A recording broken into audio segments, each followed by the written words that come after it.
What the hell is this?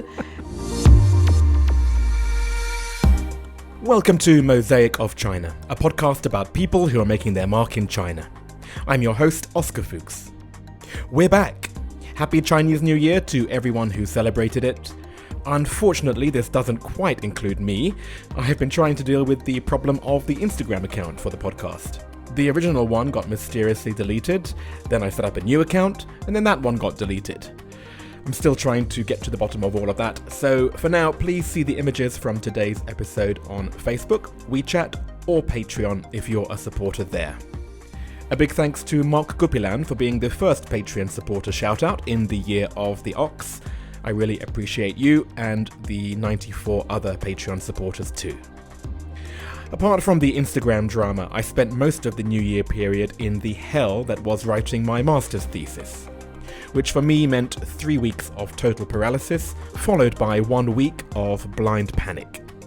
But it's more or less done now, so I can finally get back to releasing some more episodes, including today's, which is a special one because it was recorded outside of Shanghai, in a small village near Hangzhou, at the home of my guest, Jovana Zhang.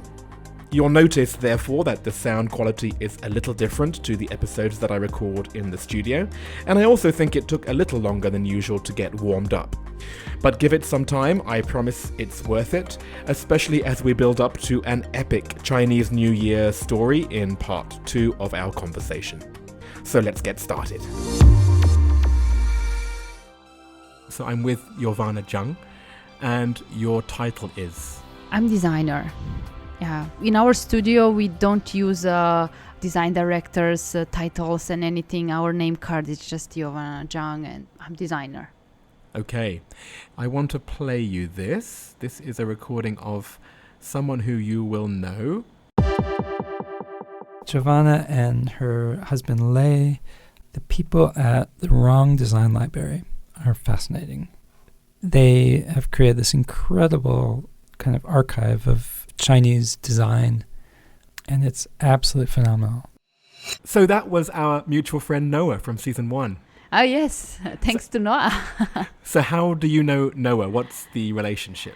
We met several years ago. He came to take a photo of our first library, and then his wife Maggie came here as our residence guest designer. So we know each other for quite a while. Okay. And before we go any further, what is the object that you have brought that in some way describes your life? It's umbrella. It's a handmade bamboo umbrella. It's a part of the heritage of this area. It's a Yuhan paper umbrella. Thank you for bringing it in. I should say thank you, but you haven't gone very far. It's just from your studio here in the village, right? Right. It's locally made. Actually, it's from PINWU. PINWU is another small village just around the corner here. 10 years ago, it is a first object that we were researching as a part of design research of the craft research in this area. It's 5 people, and we kind of hired them for a few months so they could teach us how to make an umbrella. Particularly this umbrella, which we have today, is made by the master's grandson. So this is really, really nice story. Right. And is it actually a rain umbrella or it's a sun umbrella? It's a rain umbrella. It's the book says, the Yuhan oil paper umbrella, not afraid of wind and rain. What do you mean by Yuhan? Can you explain that? Yuhan is the area. So it's an ancient area. And it has something about, I think, 5,000 years of history. It's an area that is covering something from Hangzhou to Shanghai. So it's really large area. And Yuhan town is very close to us. So we were firstly trying to research this Yuhan area. Okay, and this leads me to discuss what you are doing here. So what does the umbrella mean in terms of the connection with your life today?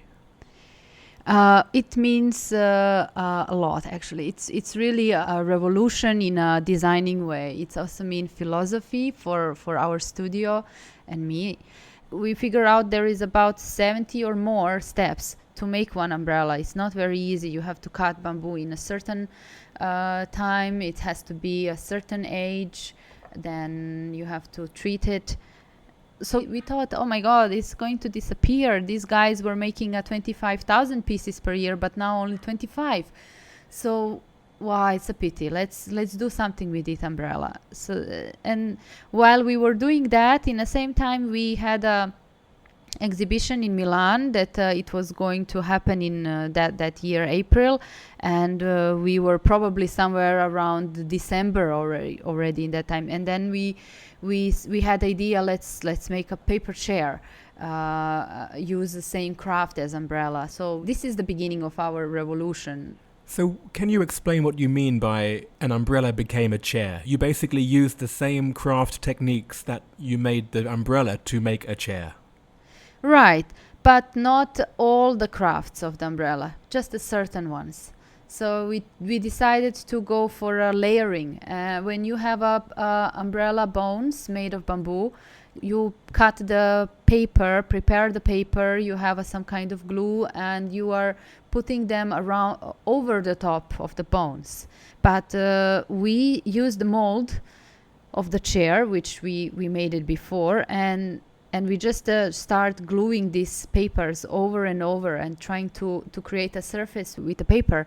And after it's dried, the seat was actually solid enough so it can provide a person sitting in there. So it's not something that we created, invented, no, but the idea was revolutionary in our mind because it's changed the way we think of some objects. It would be a waste of time to trying to improve this umbrella till perfection because it simply doesn't belong in a modern people accessory. It's heavy, it's breakable, it's not very reliable. You need umbrella that is easy to fold, you need umbrella that is light. How to save the craft is not by making this thing better quality, it is by giving them another life. So this is the philosophy that came with umbrella to us. Great. And you said that you have now advanced that philosophy. What other things have you used this philosophy with? We use a lot of inspiration from the silk, from the porcelain, from the wood, from actually whatever we touch. It is come from somewhere. And in every our project, we use some kind of craft that we kind of change. Like now it is already in our practice that when we think of design, we think of in a craft way. And I think this is just a matter of repetition that we went through so many times to ask ourselves, okay, what this material wants to be. We don't want to force this material to be something that he doesn't want to become, but what is naturally his best use of. And that sounds like the same process that in ancient China they would have done as well. They would have seen the material and then worked out how to purpose it in a way that it wants to be, right? Yes, this is exactly the thing. And just we know the materials maybe a little bit more than before. We know their characteristics. We can have a better quality of them. And then it's really interesting for me. And we're mentioning objects. So let's go into the objects that you have collected, because what you've done here with this library that you've put together is what I find the most fascinating. So tell me about the Rong Design Library. Lei was crazy about the libraries. He was always wanting to have a library. And I should jump in. Who is Lei? Lei is my partner, one of the co-founder, and he's my husband as well. So the library is something that we curated at beginning. It started as a very small research for our own sake, for our own studio. But there was a few events that lead this library to become a library. That Milan exhibition, which we were nominated for award, and then we won that award for Salone Satellite. And after that, there was a Yuhan government that came to us and said, oh wow, great, you won award, so now let us give you some budget so you can do on the next exhibition and next research. And then Hangzhou government did the same thing. We were a little bit puzzled what to do with all this money. And Wow. You didn't even approach them. They came to you. they came to us. Wow. But I should say that 2-3 years before, when we were approaching them, asking 10 times less money, they were just Yeah. blow us away. Right. And So- back then, so just because you've mentioned it, back then you had just started a design studio. You were already setting up in Hangzhou, right? Yeah, we were already set up, and the design studio was there because Lei already had this studio, but they were not doing furniture. So when Chris and me came to China, we kind of remodified the practice of the studio. You mentioned Chris there. So who is Chris? Chris is our third partner. He is from Germany, and we all met in Milan, and we came to China. Okay, so we have Lei from China, we have Chris from Germany, and you, Jovana, where are you from? I'm from Serbia. I'm from Belgrade. Okay, so let's go back. Okay, so we came back with both sponsorship of Hangzhou government and Yuhan government, and we started the two projects. One is called Handmade in Hangzhou, which is Chinese name is Rong, which is Rong Design Library. Ah, right. And another one is called From Yuhan, because it is in Yuhan. We had a conversation with both of the governments who said, okay, we're going to sponsor you for renting this space and renovating it and blah, blah, blah. And this is how we kind of started the library. So what actually is the library? The library is a material base of Chinese craft, but the objects are deconstructed to the steps. We categorize them with the paper, lacquer, metal, weaving, textile, silk, and so on. So now materials what we have collected are really a lot, and they include the whole China. We've been in any province. We make a research before, and then we go there, and in 1 week or 2 weeks time we cover the whole province, and then go back with the samples, with the telephone numbers of the craftsmen, with information, how can you get there, how can you basically all kind of information that you can collect from one material, documented, filmed, and so on. Right. And then if you have a project, then you can go through this library and see if there's any crafts that you can link to a certain project, and then you go back to the original people that you met in that province, and then you make the connection. Sure, that's the logic. If we can find the good project for each of these materials, then they not necessarily need to die. They can just go on the same as the umbrella studio that continues. So we try to get the library very busy with research, with a lot of projects going on, and then we are doing a ping pong all the time. So the library can be just energetic and alive still. Right. Because it's not there to be like a museum. It's there to be used, and it's there to be contributing to craft work in China.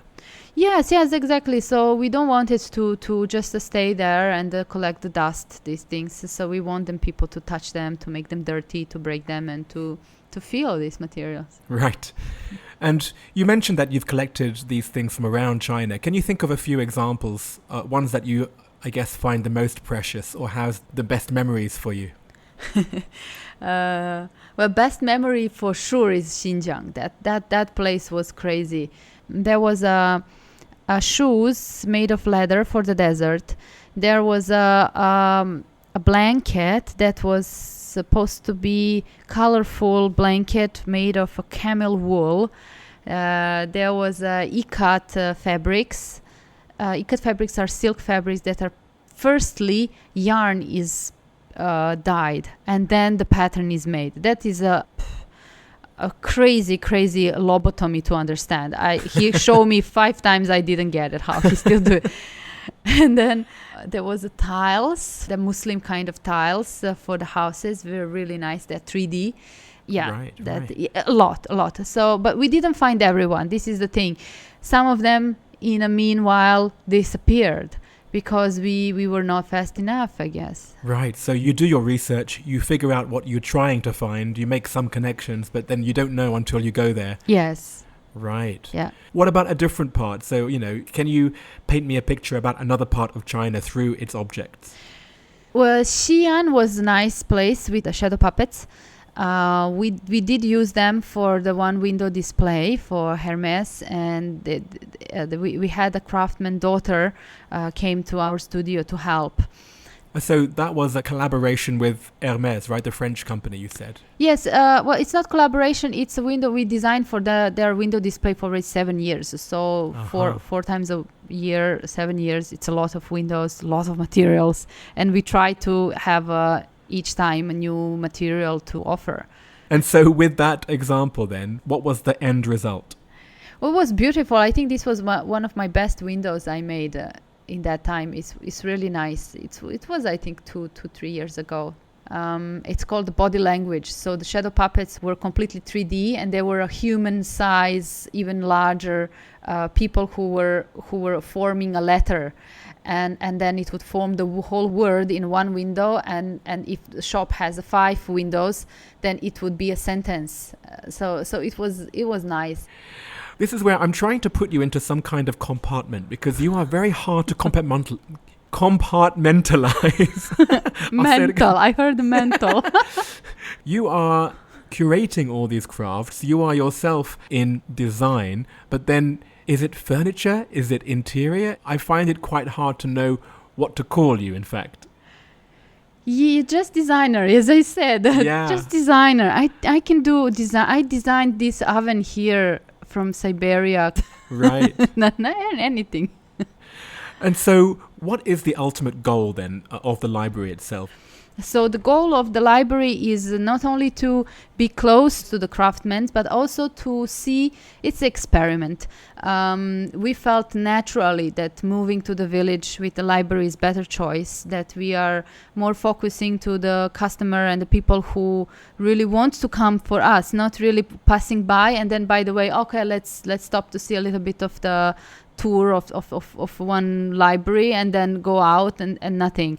And then another thing is to see how does the village kids react on growing up with the thought that craft is not something that is to be ashamed of. Being a craftsman in China is oftenly used as rude, or like you want to insult somebody, or you want to say you're so low level. Right, it's like a low status thing. Yeah, but see Japan, it's a national treasure.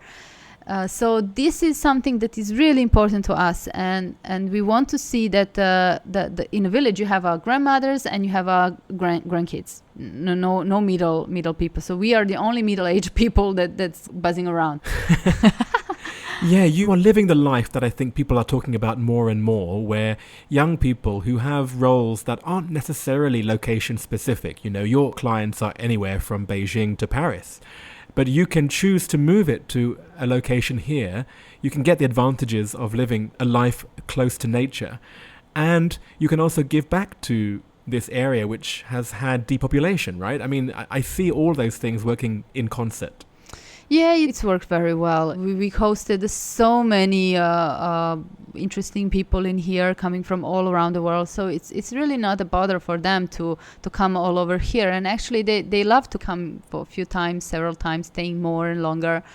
There was one moment that we also thought, okay, maybe we are going to bring a green school from Bali, John Hardy school in here. So John Hardy was our guest for, 10 times. I drive him with my 3-wheel car around the village. It's really wild. He's a serious guy, and I'm driving him with my 3-wheel car around, as well as bringing the Eames from the grandson of the famous Eames family. Really, he came here. Yeah, in my 3-wheel car as well. It's and the one of the founder of the Memphis also was here. It's a wild group around here. It's really fun. Well, I mean, if I think about those people, they must have many meetings in swanky, fancy, Uber-designed buildings. Yeah. Surely for them it's special, right? Yeah. And then they come here and they can't feel more relaxed because it's so relaxing here. I should say at this point that I just came here myself. This is my first time in the village, and I'm quite relaxed because Jovana kindly gave me some Serbian spirits with my lunch. which I don't usually drink at all at lunch, but this is a really strong... What's it called? Dunjevača. Dunjevača. But, I mean, you're right. I mean, immediately leaving Hangzhou and then going into the hills, already you feel so much more relaxed. And then now just being in your very, like, homely room, you can't help forget the big city. Yeah, it's forgotten so fast. We thought it's going to be a difficult transition, and we wanted to move. Like, you know, you have this urge, oh, yes, move. And then suddenly, when there was this point, okay, let's move. And I was, wait. I'm not ready. But then when it happened, I found out that the discomfort zone is much better than the comfort zone I had in a city. Right, because how long had you lived in Hangzhou before you moved here? For good 8 years, but it was best choice ever. Yeah. And so now you have your first boy, so congratulations. Thank you. I've met him, Mango, he's very cute. You've now got responsibilities, you've now got this place set up. What do you see when you look into your crystal ball about 5-10 years in the future? Why? I have no idea, actually. The goal is that you feel happy about each day of your life. That's the really important thing. And that the projects that we work are making us better, right? It's just easy going. Yeah, don't put too much pressure on. Yeah, it's already perfect, really. You know, it's already even more than what we imagined what will happen with this library. A challenge is to keep the people here because it's a village, the people are young, they want to live in a city and stuff. This is one of the challenge, but it's not the biggest challenge. It's right. Yeah, interesting. Well, you've found your home here, and it's certainly a beautiful home. So thank you very much for having me here. Thank you, and welcome. Well, let's move on to part 2. Here we go. Question 1. What is your favorite China-related fact? A fascinating thing about China for me is the length of the history. Is that the guys didn't change even the writing since the ancient time. It's a persistence on Chinese way. It's fascinating for me. And of course, that's one of the things that draws you to what you do today, right? Probably, yeah, for sure. Question 2. Do you have a favorite phrase in Mandarin? 差不多. That's your favorite? Must be. Now, do you know why I'm reacting like that? Why? No. Because Noah, who was the one who referred to you, that's his least favorite. Because he didn't understand them yet. So tell me why that's your favorite. Because everything is chabudo. Everything is... I must say that it was pissing me off in beginning because it's just something you get is not good enough, which something you were hoping to get. Everything. But if you have it other way around, then it's a blast. I agree. What is your favorite destination within China? I really love Yellow Mountain. I really love that area there. That would be some place that's Bishan that we visited so many times. It's our friends, they have a beautiful hotel there in the middle of the fields. It was an old oil factory before. Really, really nice. Yeah. Wow. If you left China, what would you miss the most and what would you miss the least? The least, I would miss the summer in here and the wetness and the wet, foggy area. Yeah, that I would not miss at all. That's very specific to this part of China, right? Yeah, very, very much. Especially Hangzhou, which we saw the air, how the air circulates. It comes from Beijing, the one wind, and from Shanghai another wind, and they all finish in a West Lake and become a little swirl, and just like a dumpling in here, steaming ourselves. And then what would you miss the most? I would miss the vegetables, the range of the vegetables. Yeah, can you talk about that? Cabbages, seasonal, Maodo is very nice, chukwe too, and lobo is my favorite. I go there to dig lobo in the winter time. It's so nice. Yeah. Because there are some vegetables here. I look at a supermarket. I've got no idea what it is. Yeah. That's it. It's just to have a lot of vegetables which we doesn't have in Europe, and it's such a pity. It's really nice. Even some part of the flowers and the tree. Do you know that tree you can eat that? 香椿树. You see it nowhere else. It's just really nice. Great. Is there anything that still surprises you about life in China? I might say less and less, not so much anymore. I already saw quite a number. I can say one very short story. That was my biggest shock of cultural China. It was a spring festival a few years ago. We are eating in Lei's parents' home in Yuhang in Hangzhou, and his family from Tianjin visiting. It's his Lei's sister, Lei's mom, brother with wife, and their daughter. So it's like a 3 generation. And then suddenly we are eating. It's like Beijing noodles. I just sit to eat. I want to put the thing in my mouth, and then the kid who was like about 3 years old, she said, "I need a," and then 3 of them, the mother, the grandma and grandpa, run to the kid, take off her panties and trousers, and let her in the middle of the living room. And I was like, "What the hell is this?" And the toilet is just 2 meters beside. Wow. Yeah. You don't see that so much. After that, not so many things surprises me anymore. Here's an interesting one for somebody who lives in the village. Where is your favorite place to go out to eat or drink or hang out? Is there actually a place in the village that you can go to? There is one, a Mad Monkey. Okay. So by default, does that mean that's your favorite? Or would you basically drive the hour to Hangzhou to go somewhere? I would not drive anywhere to go hang out somewhere because I have a kid and it's impossible to plan the trips. But before, yes. Yeah, and if it's really, really emergency for some like a sweet, then I would send Lei to go to Hangzhou to buy it and to bring it. What is the best or worst purchase you have made in China? Oh, worst purchase is all over my Taobao stuff. That's a range of garbage. Best purchase in China would definitely be an apartment. That's crazy purchase, right?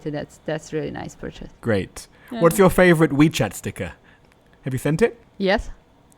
Oh, okay. Explain what this one is. This is so typical. I even don't know is it my favorite, but I really love it. This action of the government guy hitting the table while the tea is going up. It's really brilliant. Oh, I love this one. I always use it, and I think I must have got it from you. Yeah. Very good.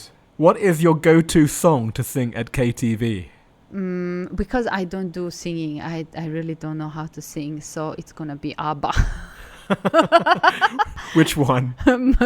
Money, money, money. Oh, wow. Yeah, and I always sing it in duet with somebody. Nice. And finally, what other China-related media or sources of information do you rely on?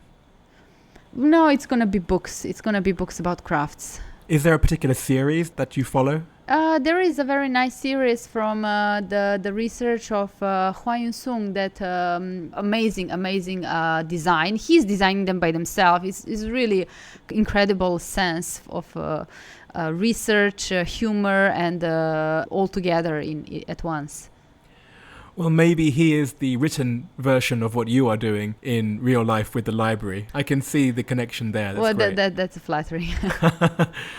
And finally, I have to ask you, who would you recommend that I interview for the next season of Mosaic of China?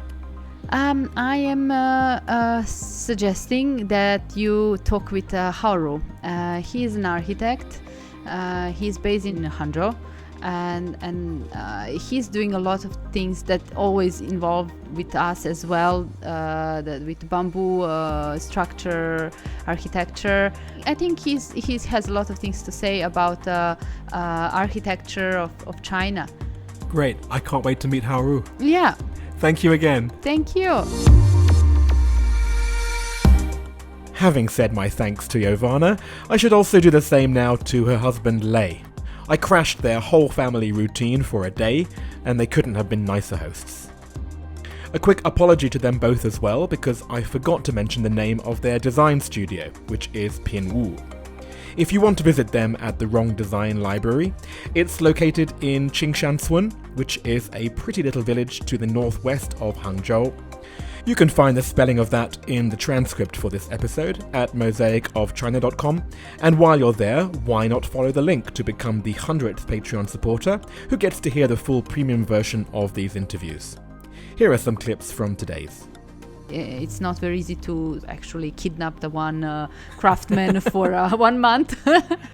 We did that with kites from Weifang. These are silk kites, I guess? No, it's paper. We brought the craftsmen from China to Paris to do a carving on a concept car which we designed for Peugeot. Okay. I don't know why. It's such a brilliant idea. I don't know why. Life didn't work out like that this year, did it? Yeah, and I was pissed for that.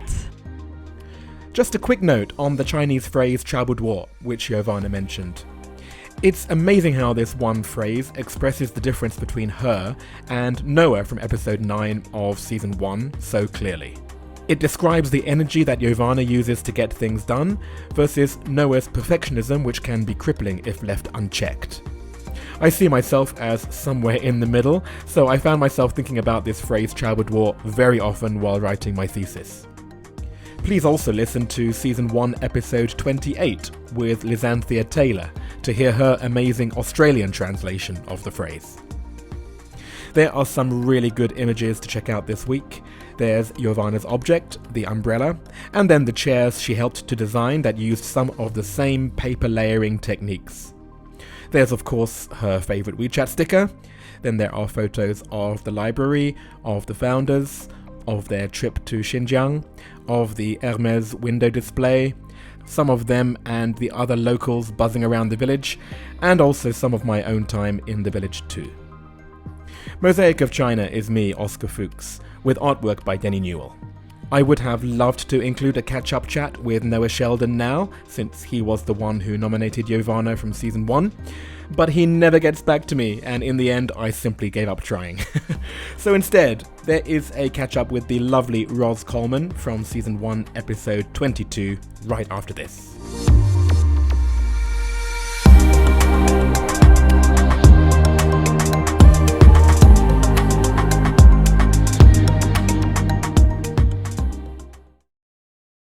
Hello, Roz. Hello, Oscar.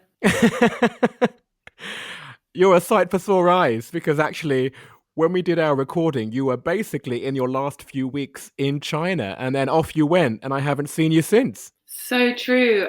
After I left you, I just went traveling for 4 months to be able to see where I'd been living for 3 years, like around China, Philippines, and then Vietnam, and then Cambodia. I went and took a 10-day silent meditation retreat in Myanmar. Went from there to Sri Lanka, Nepal, Bhutan, blah, blah, blah. And then I was back in London, 3 months before we could sort of see Corona coming over the horizon.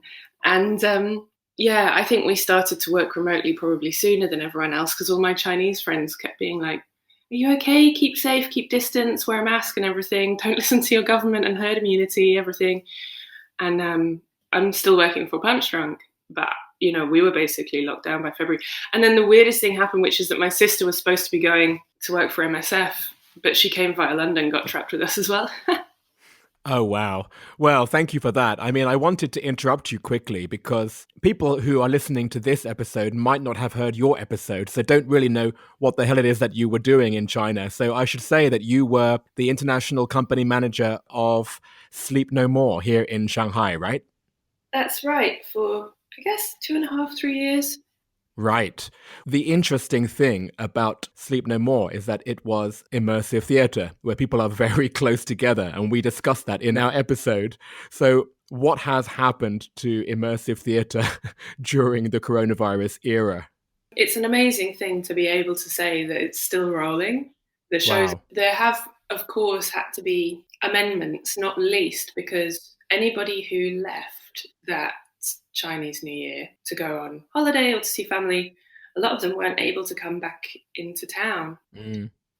And 2 of the remaining rehearsal directors were able to train up a much more local company in a very short period of time They were needing to sterilize everything in the building and really up the cleaning of everything. And they pulled out every trick in the book, really. And I often think that because theatre is so used to telling people what to do or gently guiding people in the right direction, that it's actually one of the best placed industries to, roll out some of those infection prevention procedures. But it's that, will people feel comfortable being back in the space? And we were just amazed to discover that, the audience were really happy to come back. Well, let's pivot, because I want to talk about all the things that you taught me. The concept of Shanghai flow, for example. There aren't many days where I don't think about that. Now that you are outside of China, living your life in London, or at least now a version of your life, do you also reflect on Shanghai flow, and are there any equivalents that you've seen in London? That's such a lovely question. I remember when I was still in Shanghai, one of the company members saying to me, I went on the tube when I went back home. He was visiting his mother, and it was so hectic and it was so aggressive, and I really missed China. And at that time I thought, what's he talking about? But when I got back to Liverpool Street, a year or so later, I reflected, he was totally right. It's not the Shanghai flow style by any stretch of the imagination, but people are just mardy on public transport. Mardy, can you explain to people not from the UK what mardy means? Oh yeah, sure thing. Sorry, such a colloquialism. Mardy is like a more humorous, less harsh version of grumpy, maybe. Well explained, very nice. But what's been super interesting has been the way in which people are giving way a lot more. It feels a lot less fraught on the roads. People have more patience. And that's definitely true for the street. Like, we're really missing entrances and exits, I think, for greeting friends. And so I have some friends who give each other like a deep, long bow of respect when they arrive to a meeting, or other friends who sort of do a little dance of cuddling themselves, like to signify, I wish I could cuddle you, but I can't, so I'll cuddle myself. And those sort of acts of grace and understanding and patience that kind of reminds me of Shanghai in a way. Wow, this is where I'm slightly out of my depth, because we're not really comparing your life in China to your life in London. It's really comparing life in London before and life in London now, and whatever life in London will be later. It's almost beyond the scope of this podcast right now, isn't it? So true. And I feel like we really can't predict how it's going to go for like a few generations. Well, you did give me a great referral for season 2. Sadly, that referral didn't work out, but I did find a nice replacement. So you will still be part of the future seasons, and there'll still be some kind of connection. But I wanted to say, thank you again for our original interview. I learned a lot about general life in Shanghai from you that I otherwise would not have learnt, including, I must say, the best description of experiencing karaoke in Asia out of anyone in the series. So thank you again for being part of this project, Roz. Oh, thank you so much. It's been an absolute joy, and it's really kept me company, through all this lockdown, being able to hear how everyone's going and staying up to date with the podcast and how it's been moving through the year. And I think, especially as we moved into these extraordinary times, just such a useful comrade in arms of like, how is the other side of the world doing? It's felt like a very magic portal into a place I really miss. So that's super nice. Thank you. Thank you, Roz. And we will have you back as soon as you can come back. Oh, thanks. I look forward to it.